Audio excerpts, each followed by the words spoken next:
The Jewish Channel's Week in Review. Jewish chaplains have their sacrifices recognized. Recognizing women generates controversy in Hasidic areas. And more of the Jewish news that's changing your world right now in this episode of the Week in Review. Hello and welcome to the Jewish Channel's Week in Review. I'm Stephen I. Weiss. Ultra-Orthodox sex separation is bumping up against civil authorities in the U.S. this month. Uproar over women being told to move to the back of a city bus in Brooklyn has brought national attention to the cloistered Hasidic communities there. The B-110 bus runs through the ultra-Orthodox areas of Borough Park and Williamsburg and is operated for the Transportation Authority by a private company, the Private Transportation Corp. Signs on the bus ask women to move to the back of the bus when it is crowded to further ultra-Orthodox standards for separation of the sexes. The controversial policies on the bus route violate state laws and regulations, and the bus has been ordered to end the practice of sex separation. The existence of the sex-separated bus came to popular attention after it was highlighted in a story in the New York World. Another story of sex separation that created conflict with authorities was the hanging of signs asking women in Williamsburg streets to step aside for men passing by. The signs, nailed to trees in the heavily Hasidic area, stated in Yiddish, "Precious Jewish daughter. Please move to the side when a man comes near." The signs were posted for more than a week and ignited a media uproar. They were ultimately removed by Parks Department officials as nailing signs to trees is illegal in the city. But in a more tragic story of alleged child abuse, a 58-year-old rabbi in Muncie, New York, has been charged with sexual abuse of a 14-year-old boy on 7 occasions. Rabbi Moshe Turner posted a $75,000 bail, and his attorney has said he'll be pleading not guilty. Meantime, the well-known case against the alleged murderer of 8-year-old Hasidic boy Leiby Kletzky could be in trouble. Attorneys for Levi Aron, the imprisoned man who reportedly confessed to the crime, say his confession was coerced, that police told him what to write in his confession, and that he is not sane enough to be aware of the implications of his actions. Attorneys are pursuing an insanity defense for Aron, who was arrested after he was found with the boy's body parts in his home. But moving from the story of a boy who was tragically killed while walking home to the story of Jews killed in the line of duty. 14 Jewish chaplains have died in wars while serving Jewish soldiers seeking spiritual guidance. A memorial to those chaplains was unveiled last week, and Christian Needon was there.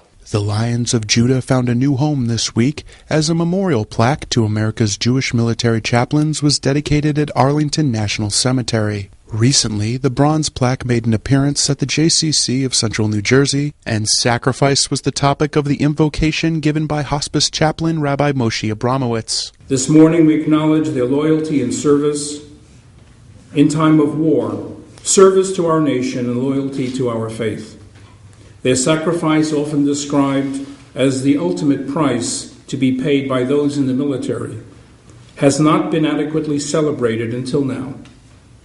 May those who see this plaque and hear their story find their names and their memories to be a blessing. Saul Moglin, who raised $50,000 to help pay for the memorial, said he wanted to see it built because while there are Catholic and Protestant monuments on Arlington's Chaplains Hill dedicated to chaplains who died in foreign wars, there was nothing for the 14 Jewish chaplains who had given their lives in those wars. That is, until now. But the memorial's appearance was in question because of Moglin's insistence on having the Lions of Judah on its face. As you can see, we had a battle with them because they wanted only military designs, and the chaplain's design in the center is the 10 Commandments with the Star of David, and I wanted to add the Lions of Judah, and they told me no.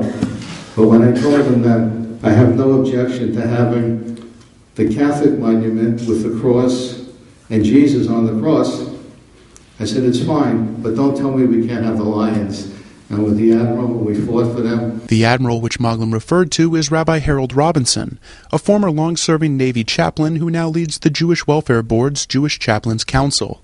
Robinson noted that beyond the 14 chaplains inscribed on the plaque, he estimated that Jews make up roughly 1% of the U.S. military force. 1% of the fatalities of these last 2 wars have reached Kever Yisrael, have been Jews, have been buried as Jews. 1% of the fatalities. And so some kid may not fill out the paperwork the second day of boot camp, or may fill it out and kind of leave that off because he's not sure how that's going to play with his drill instructor. But there's a paperwork that that 43 Jews haven't been able to avoid. That full sacrifice. Among those looking at the 14 names on the plaque, as well as their biographical information displayed nearby, were several war veterans whose presence was acknowledged during remarks by Congressman Leonard Lance, who co-sponsored legislation for the monument's construction.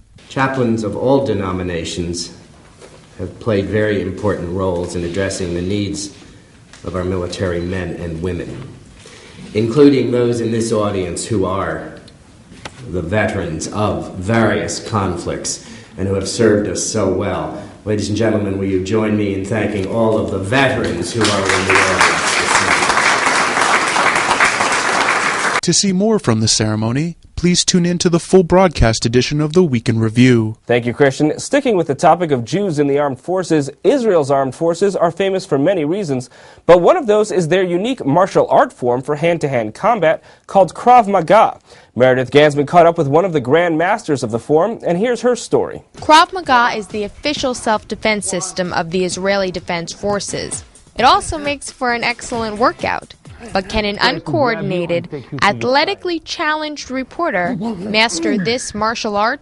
I went to the Krav Maga Institute in New York to find out. Developed in the 1930s and 40s by Emi Lichtenfeld, a renowned police officer and circus acrobat from Bratislava, Krav Maga combines self-defense techniques and combat skills. Avi Moyal has been teaching Krav Maga for more than 30 years and is the chairman of the International Krav Maga Federation. He explained the basic principle of Krav Maga is to enhance an individual's natural instincts. We are born with self-defense reflex. If somebody runs to the street and a car is coming, his reaction will do like this. Everybody can learn it because everybody have the natural reaction, and we are adapting the system to everybody's ability. This practical self-defense training can also increase fitness levels. You are moving through obstacles, which is very stressful mentally. Physically, it's very hard, and you are using your reflex. For more on Krav Maga, watch the full broadcast version of the Week in Review.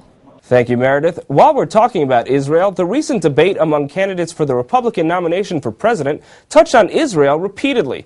Here are those clips. That foreign aid makes Israel dependent on us. It softens them for their own economy, and they should have their sovereignty back. They should be able to deal with their neighbors at their own will. Should we cut foreign aid to Israel? No, we should not be cutting foreign aid to Israel. Israel is our greatest ally. The biggest problem is the fact that the biggest problem with this administration and foreign policy is that President Obama, as the first president since Israel declared her sovereignty, put daylight between the United States and Israel. That heavily contributed to the current hostilities. If we clarify who our friends are, clarify who our enemies are, and stop giving money to our enemies, then we ought to continue to give money to our friends like Israel. That's all for this week from all of us here at the Jewish Channel. Be well. The Jewish Channel is available on cable. Time Warner Cable Channel 528, IO Optimum Channel 291, RCN Channel 268, Bright House Channel 330, Verizon Fios Channel 900, Cox Channel 1, Frontier Communications, and now on Comcast Cable in the on-demand menu under Premium Channels. For more information, visit tjctv.com.